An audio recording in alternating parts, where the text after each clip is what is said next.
શું કરું? એક બાજુ સમાજ સેવા છે અને બીજી બાજુ સંન્યાસની ઈચ્છા.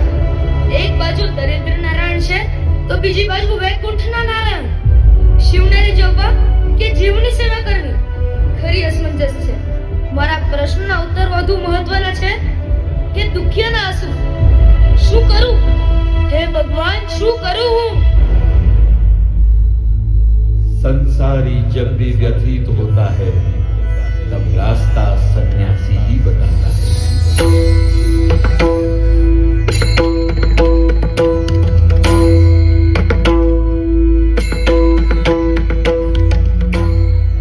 બાબા, આખો દેશ દુખી છે.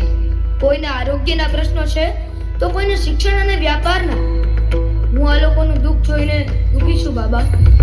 નરેન્દ્ર, તું દેશની સેવા કરવા ઈચ્છે છે કે સ્વયંનું કલ્યાણ? અટવાયો છું બાબા, મને રસ્તો બતાડો.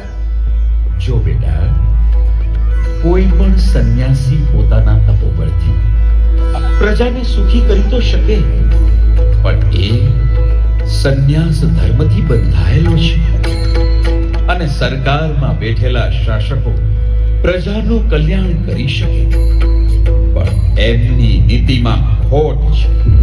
બાબા, જો કોઈ સંન્યાસી વૃત્તિવાળો માણસ સરકાર બનાવે તો? વાહ